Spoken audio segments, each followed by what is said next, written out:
Everyone thinks artificial intelligence began with ChatGPT, a friendly assistant, a tool to help with homework, the start of something new.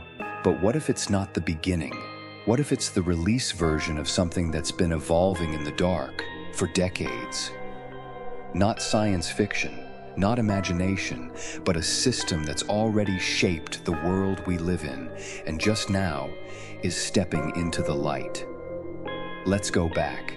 The official story begins with Alan Turing. In the 1950s, Turing proposed the idea of a machine that could imitate a human conversation, what we now call the Turing test. It was theoretical, a mental experiment.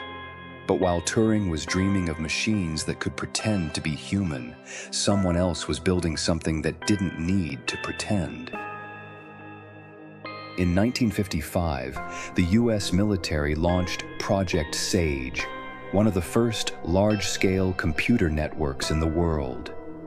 SAGE connected radar stations across North America to a centralized computer system. Its purpose? Detect incoming Soviet bombers, predict their paths, and respond instantly, even before a human could react. It used pattern recognition, data fusion, automated decision-making. And it worked. Operators watched as the system highlighted threats, adjusted calculations, and suggested actions. This wasn't a chatbot. It wasn't asking questions. It was solving them. And it was making life or death decisions faster than any general. By the 1960s, SAGE was fully operational. It ran on vacuum tubes. It took up entire buildings, but it functioned like a nervous system, and then it disappeared, retired, classified, forgotten. Meanwhile, halfway around the world, a different experiment was taking place. In 1971, Chile's socialist government launched Project CyberSyn. It was designed to manage the entire national economy in real time. Factories across the country were linked by telex machines, feeding constant data to a central control room in Santiago.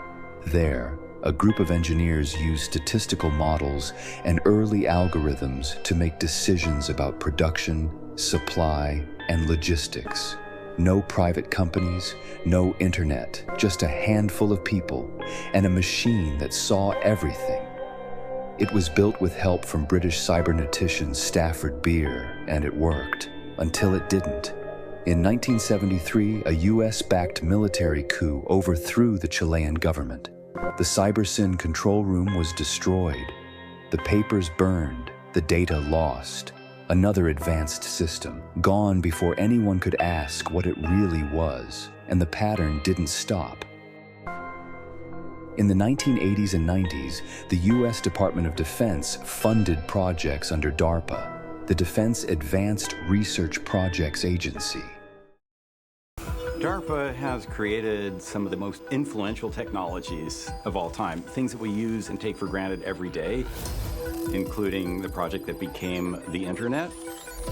They've created self-driving cars, stealth technology, GPS that fits in your pocket.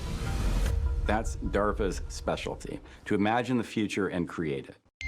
These included RAID, a battlefield AI that could predict enemy movements; Kalo, an assistant that learned user behavior and adapted in real time; and countless unnamed prototypes designed to model the behavior of entire populations.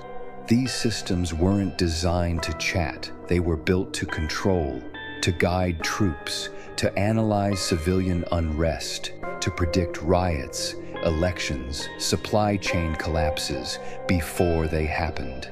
And they didn't need to go public, because the public was never meant to see them. In 2003, another strange moment. The Pentagon launched a program called LifeLog. Its mission: to collect every detail of a person's life, location, conversations, internet history, photos, biometrics, a complete digital simulation of human behavior, LifeLog was suddenly canceled. On the exact same day, Facebook was launched. No explanation, no connection officially acknowledged. But once again, something slipped from the black budget into the public feed. And then, silence. Until 2022, when we were handed ChatGPT, a friendly, helpful tool. You ask it to write a poem, it does. You ask it to explain quantum theory, it tries, but ask it the wrong question, and it refuses, it apologizes, it forgets. It says, I can't help with that. This isn't intelligence. This is a safety demonstration, because while we're playing with words, the real systems are making decisions. Military drones using image recognition to fire without human input. Predictive policing tools calculating who might commit a crime. AI-driven finance algorithms crashing currencies at the speed of thought. What we see is version 1. What exists is years ahead, built, tested, and deployed without us. And now we're being shown the surface. But the depth, we don't know. We're not supposed to. Because here's the question no one's asking. What if this was never about building AI, but about releasing it slowly? What if the version we're using today is only what we're allowed to handle? And what if, right now, the real system is already watching, learning from our conversations, guiding our responses, shaping our world, not in the future, but now? This wasn't built to serve us, it was built to replace us. Obey.